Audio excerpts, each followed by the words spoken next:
selamat datang dalam pembelajaran biologi bersama saya dengan Adikudin Utapea. Hari ini kita akan membahas tentang sistem ekskresi. Nah, pernahkah kalian berkeringat? Tentunya setiap manusia mengeluarkan keringat. Lalu apakah guna keluarnya keringat tersebut? Nah, kemudian kita mengeluarkan urin, apakah guna daripada urin itu dikeluarkan? Hal inilah yang akan kita bahas pada topik kita hari ini, yaitu sistem ekskresi. Apa sajakah proses pengeluaran pada tubuh manusia itu? Nah, yang pertama adalah proses defekasi, yang kedua adalah proses sekresi, yang ketiga adalah ekskresi. Lalu apa bedanya ketiga proses tersebut? Nah, untuk defekasi merupakan pengeluaran feses melalui anus. Sedangkan sekresi merupakan proses pengeluaran zat-zat yang masih dapat digunakan oleh tubuh seperti enzim, lendir, dan hormon. Nah, sebagai contoh, pankreas melepaskan enzim tripsin dan pankreas melepaskan hormon insulin secara sekresi. Nah, dibandingkan dengan ekskresi, maka ekskresi itu adalah pengeluaran zat sisa metabolisme yang tidak digunakan oleh tubuh lagi. Seperti apa? Seperti keringat, urin, CO2. Nah, apakah guna ekskresi tersebut? Ekskresi digunakan untuk yang pertama adalah untuk mengurangi penimbunan produk metabolisme. Yang kedua, untuk menjaga keadaan tubuh tetap seimbang atau homeostatis. Yang ketiga adalah untuk mengurangi racun. Nah, yang keempat adalah untuk mempertahankan suhu tubuh kita, misalnya dengan mengeluarkan keringat. Nah, yang pertama kita akan bahas untuk organ ekskresi. Apa saja kah organ-organ ekskresi? Nah, organ ekskresi itu ada 4. Nah, yang pertama adalah kulit atau disebut dengan integumen. Yang kedua adalah hati atau disebut dengan hepar. Kemudian yang ketiga adalah paru-paru atau pulmo. Dan yang keempat adalah ginjal atau disebut dengan ren. Kulit sebagai organ ekskresi karena dia mengeluarkan keringat yang berisi air, kemudian ada mineral dan urea. Nah, hati sebagai alat ekskresi karena dia akan membentuk amoniak dan urea yang nantinya akan dikeluarkan melalui ginjal. Nah, kemudian paru-paru sebagai organ ekskresi karena dia melepaskan CO2 dan uap air. Dan yang keempat yaitu ginjal sebagai alat ekskresi karena dia melepaskan urin. Nah, kita akan bahas untuk ginjal. Di manakah ditemukan ginjal? Nah, letaknya ada di pinggang, misalnya ini. Kemudian ginjal itu bentuknya adalah seperti kacang merah, letaknya di pinggang, ada sepasang. Nah, bagaimanakah proses pengeluaran urinnya? Yaitu mulai dari ginjal dibentuk urin, kemudian nantinya keluar dari ureter, lalu ditampung di dalam kantong kemih. Bila volumenya sampai 170 ml urinnya, maka kita akan sesak buang air kecil dan akan dikeluarkan melalui ureter. Baik. Untuk ginjal, ada 3 lapisan ginjal. Yang pertama adalah lapisan korteks, kedua adalah medula, kemudian yang ketiga adalah pelvis di bagian dalamnya, medula di bagian tengah. Nah, ada nefron yang menyusun ginjal. Nefron itu merupakan unit struktural dan fungsional terkecil daripada ginjal. Nefron disusun oleh 2 komponen. Yang pertama adalah komponen vaskular, yang kedua adalah komponen tubular. Nah, komponen vaskular terdiri dari apa saja? Kita lihat ada arteri aferen, kemudian glomerulus, lalu ada arteri eferen, dan kapiler peritubular. Nah, sedangkan komponen tubular terdiri dari capsula Bowman, tubulus contractus proximal, kemudian ada legum Henle, lalu ke tubulus contractus distal, kemudian ke tubulus collectus. Baik. Nah, arteri aferen merupakan pembuluh darah yang nantinya menuju ke glomerulus, memiliki diameter yang lebih besar daripada arteri eferen. Nah, sedangkan glomerulus merupakan gulungan kapiler, tempat terjadinya filtrasi. Nah, lalu nantinya hasil filtrasinya nantinya akan lewat ke kapsula Bowman. Oke, baik. Nah, kemudian protein dan darah nantinya akan diangkut dari arteri eferen. Bagaimanakah proses pembentukan urin dalam tubuh kita? proses pembentukan urin ada di dalam nefron. Dimulai dengan yang pertama adalah tahapan filtrasi atau penyaringan. Yang kedua adalah reabsorpsi. Yang ketiga adalah augmentasi atau sekresi. Nah, untuk yang pertama yaitu filtrasi. Berlangsung di glomerulus. Ya. Nah, filtrasi di glomerulus yaitu menyaring protein dan darah. Nah, hasil saringannya nantinya yaitu urin primer akan ditemukan pada kapsula Bowman dan tubulus proksimal. Nah, kemudian protein dan darah tersaring karena ukurannya lebih besar. Sedangkan glukosa, asam amino, mineral yang memiliki lebih kecil ukurannya dibanding protein dan darah akan lewat ke tubulus contortus proximal bersama dengan air dan urea. Nah, terbentuklah urin primer yang kita temukan di tubulus contortus proximal. Lalu yang terjadi di tubulus contortus proximal sampai ke lengkung Henle akan terjadi reabsorpsi. Nah, apa yang diserap? Yaitu komponen dari urin primer yang terdiri dari ion karbonat, yaitu HCO3 negatif, itu nanti akan diserap. Kemudian nutrisi seperti glukosa dan asam amino akan diangkut atau lewat daripada tubulus proksimal dengan cara transportasi aktif.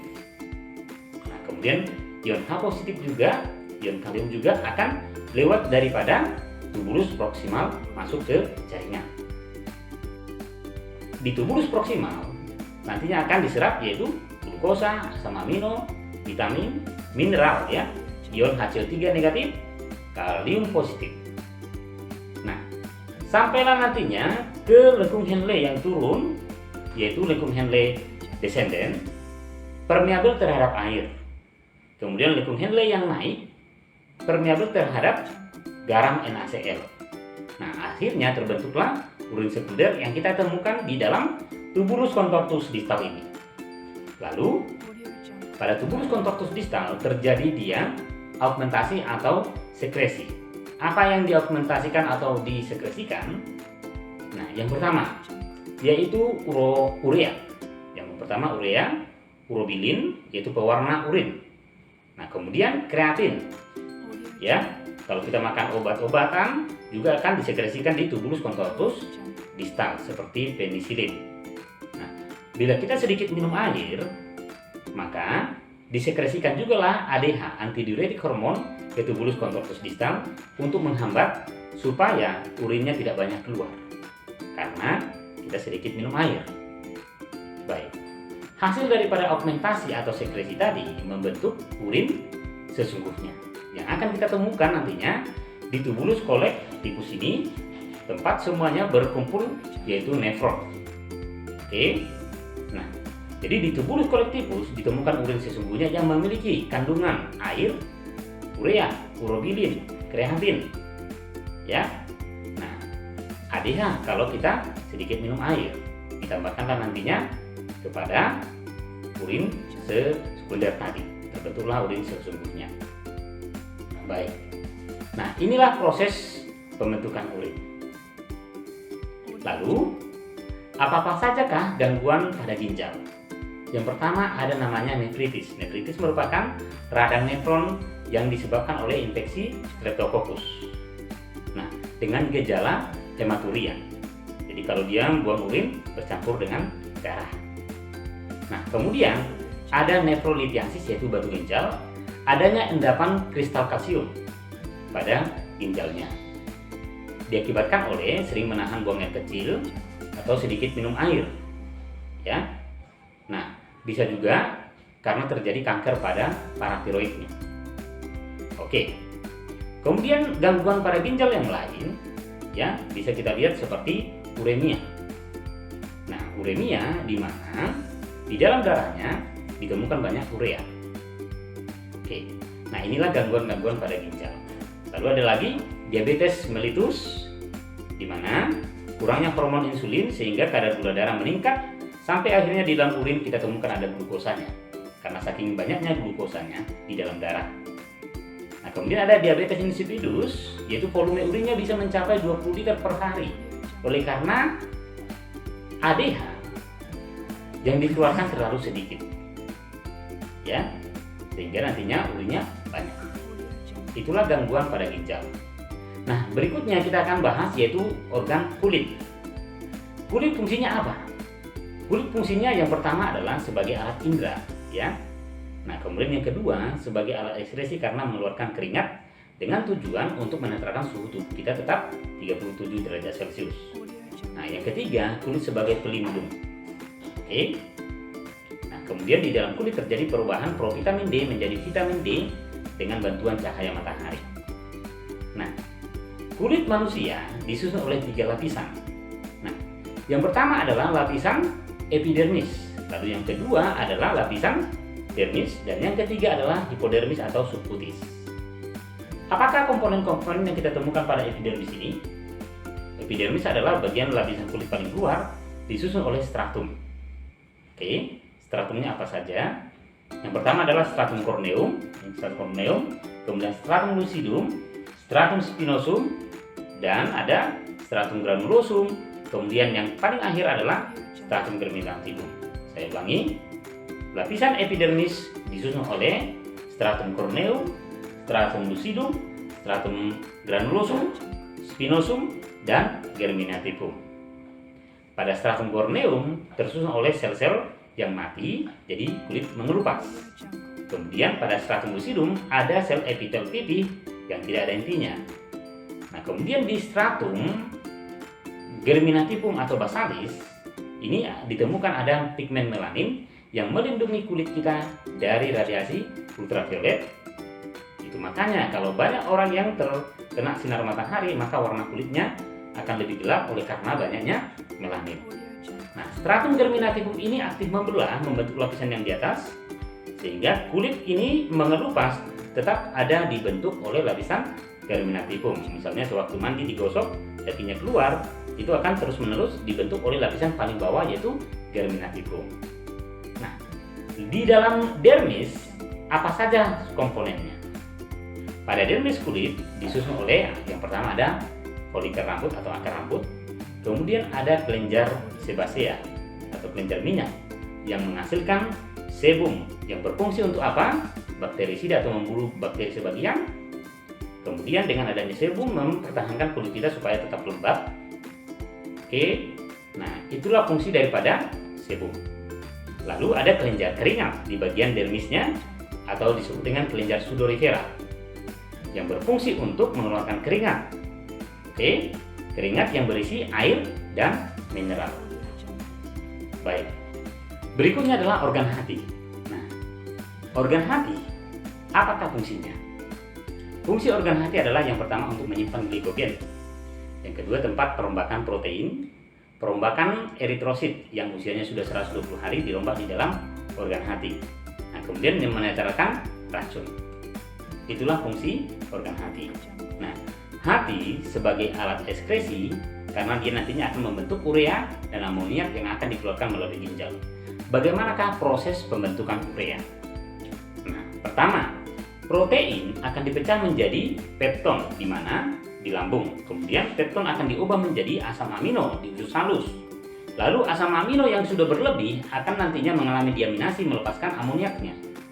Lalu amoniak ini nantinya akan masuk ke siklus urea yaitu bereaksi dengan ornitin dan CO2 membentuk sitrulin. Nah, amoniak bereaksi lagi dengan sitrulin akan membentuk namanya arginin. Arginin bereaksi dengan enzim arginase nantinya akan membentuk urea dan ornitin kembali. Itulah siklus urea. Lalu bagaimana dengan perombakan sel darah merah? Sel darah merah atau eritrosit mengandung pigmen hemoglobin. Nah, usia 120 hari sel darah merah akan dibawa di hati untuk dirombak. Di mana nantinya hemoglobin akan dipecah menjadi hemin, kemudian ada besi dan globin. Hemin selanjutnya akan diubah menjadi bilirubin dan biliverdin. Nah, bilirubin nantinya akan dioksidasi di usus menjadi urobilin yang nantinya mewarnai feses dan urin. Sedangkan biliverdin ini nantinya akan ditampung di kantong empedu untuk mengemulsi lemak. Lalu nantinya besi dan globin akan digunakan untuk bahan pembentukan eritrosit kembali. Oke, baik. Nah, itulah bagian daripada hati. Ya, untuk paru-paru kita akan sudah bahas di bagian topik respirasi. Jadi paru-paru ini akan melepaskan CO2 dan uap air ya. Ketika kita hembuskan udara, maka udara yang kita tiup ini, yang kita hembuskan ini akan mengandung CO2 dan uap air. Dari mana berasal? Dari reaksi respirasi di dalam sel oleh mitokondria. Jadi CO2-nya nantinya akan diproduksi oleh mitokondria dan uap air, kemudian dibangkut oleh kapiler lah itu dan pembuluh darah sampailah ke alveolus, lalu nantinya dibawa ke bronkiolus, lalu ke bronkus, ke tenggorokan, lalu kita hembuskan udara, keluarlah CO2 dan uap air. Itulah paru-paru sebagai organ ekskresi.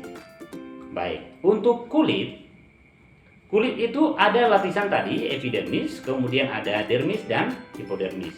Bagian hipodermis atau subkutis disusun oleh jaringan, yaitu jaringan ikat lemak untuk digunakan menyimpan lemak, sehingga kulit itu digunakan untuk menyimpan lemak. Kelenjar sudorifera atau kelenjar keringat dapat dibedakan atas dua, ekrin dan apokrin.